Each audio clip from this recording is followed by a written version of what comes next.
Hi, my name. Yeah, I got you, man. Good morning, man. What's going on? Oh, just doing the junkie thing. Yeah.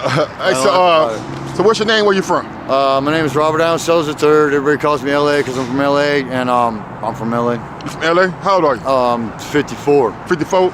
So what you doing out here in Charlotte, man? I outlived everybody. I told my wife, if I catch you messing around on me, I'll kill you and the person that did it, and I didn't know it, but I started watching Best Gore because I'd never seen anybody's head get chopped off and stuff. Then I went and bought a big knife the next day, and she was fucking around on me, so she killed herself. Why? Yeah, she killed herself after we were together for 14 and a half years. So Bobby decided nobody's around, nobody to watch me, and I did drugs off and on, but then I just let the demons out. Right. I mean, my face is smashed right now. I tried shaving my head. Yeah, I got my face is smashed right now. You see your haircut? So what you going through? I see you cut your head. What's going on? The dude hit me so hard I bounced off the concrete. It took me 2 minutes to get up. Okay. I have this cheekbone smashed when I was 27 because I was drunk in a bar talking shit to a big biker.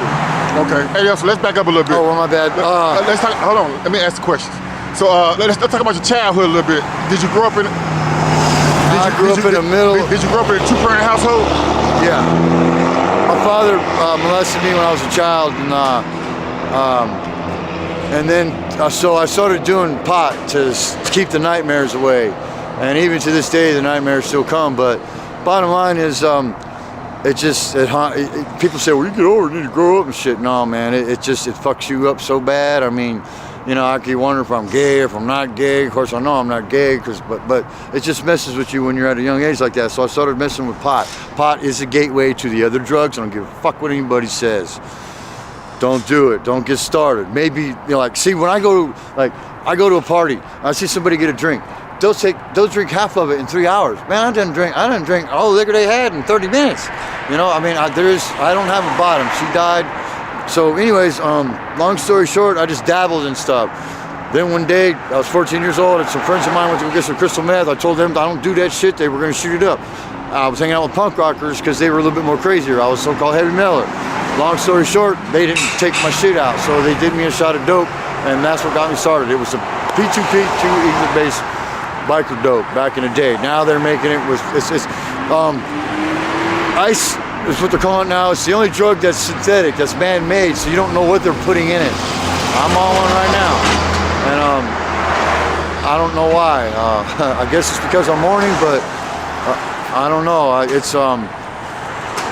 If anybody's watching, I mean, just all you gotta do is look at me. My face is busted, my hair, I look stupid.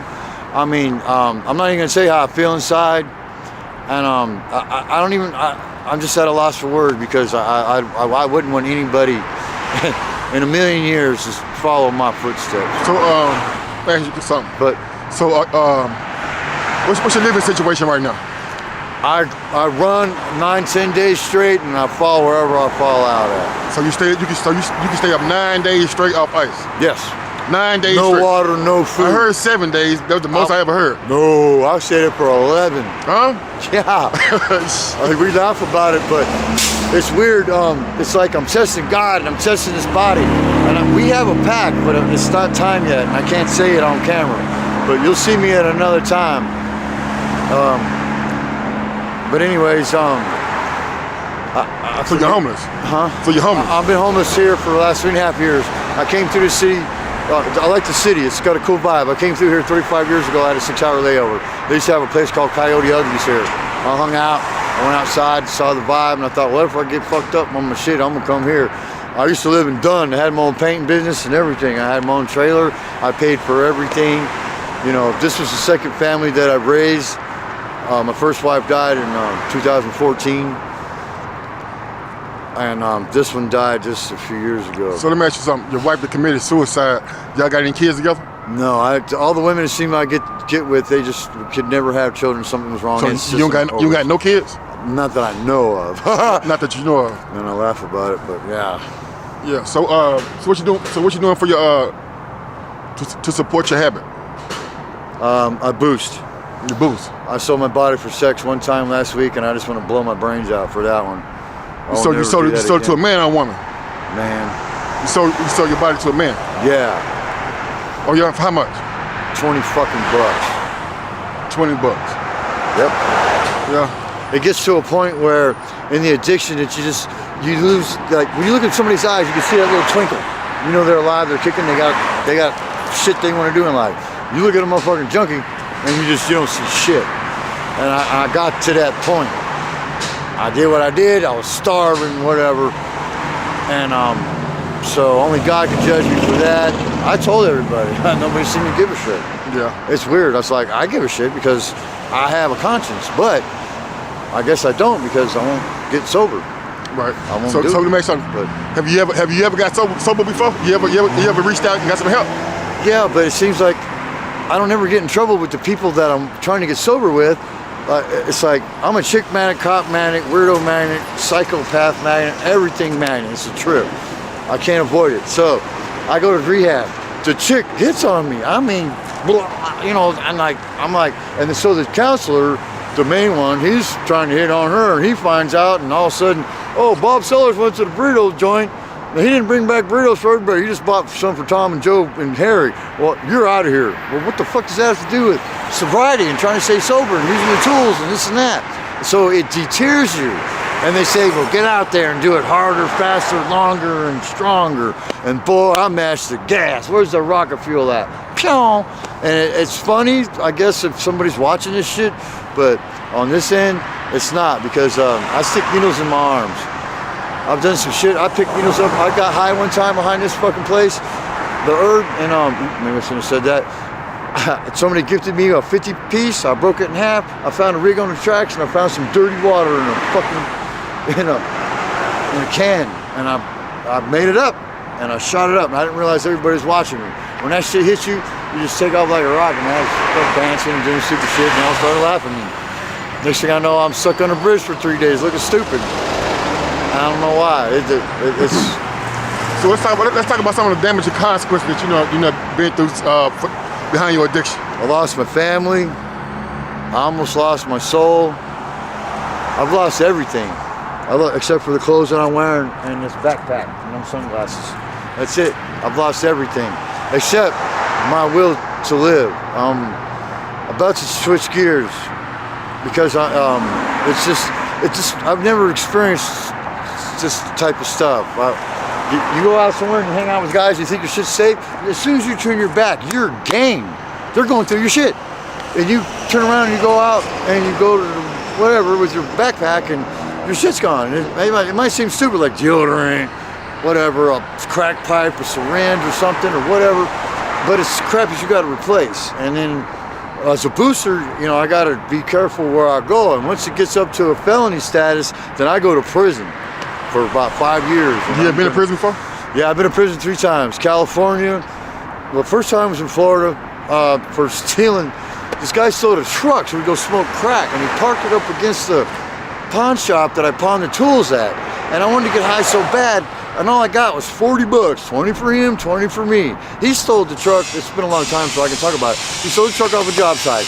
He comes, you get in the car and comes, you got ID, was it? And then I was like, okay, I want to hit a crack.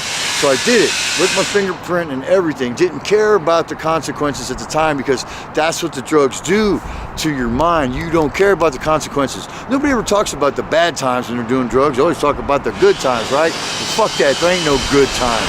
Maybe 30 seconds into you smoking a joint or drinking or shooting or whatever, that first 30 seconds may be, but no.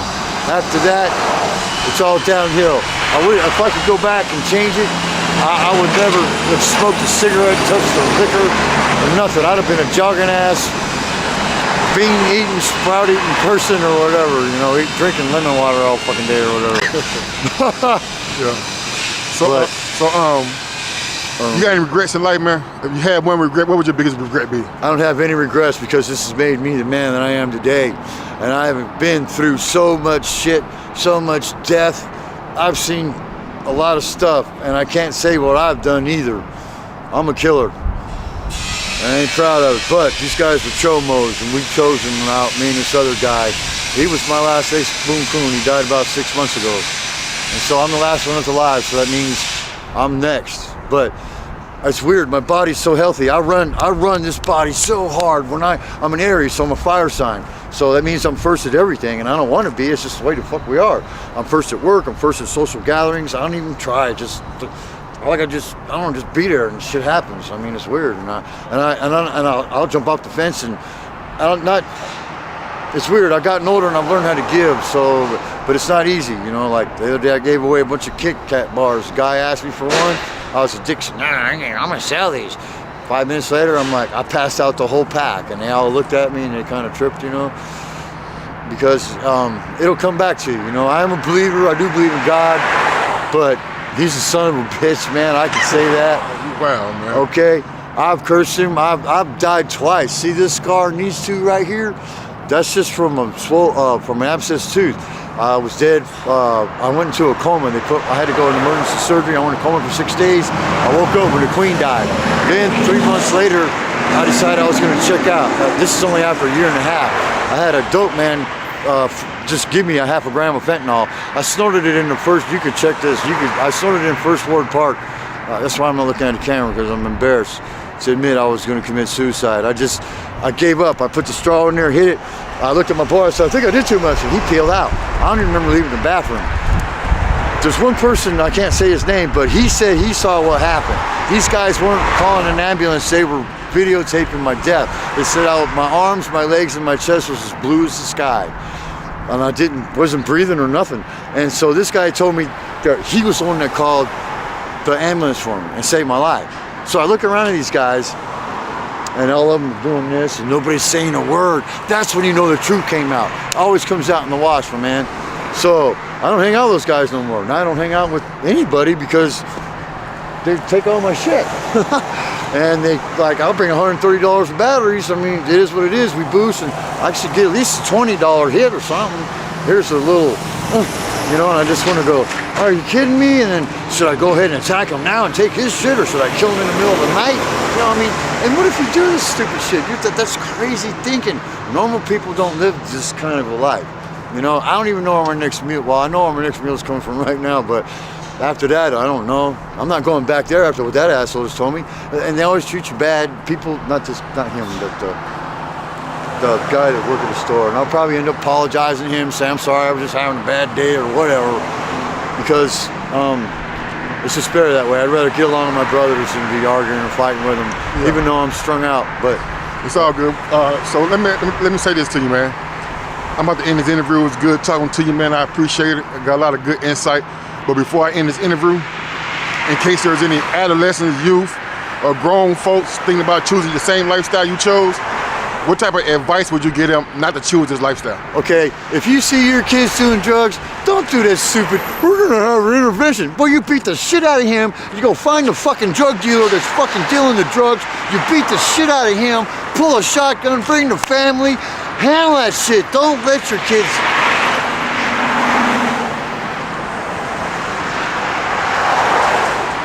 die from the shit, man, because it's not worth it. You only get one shot on this earth, man. It's cool to have senses and be in a body. You got a soul, you're gonna live forever. This body is not. But if you love your children, man, you will step in and you will handle that shit. I mean that. You got to hire, well, I can't say all that. But you don't have to kill the drug dealer. I mean, just but do everything you can to keep that kid. Yeah, don't do the interview. Oh, sorry, don't be soft about it. Is what I'm trying to say. You know, tough love it. You know, that's right. You know, put them in jail. That's what my people did to me. But my switch is broke. It's wide open. I don't know how to fix it either. But they put me in jail, and it just doesn't work for me. I'm not scared of. Anyway. That's right, man. I appreciate your time, man. I got a few dollars for you, so hopefully it'll help you out. Hopefully, if I see you again, you'll be rock solid in your road to recovery. God bless you, man. Thank you. Thank you, man. God bless you.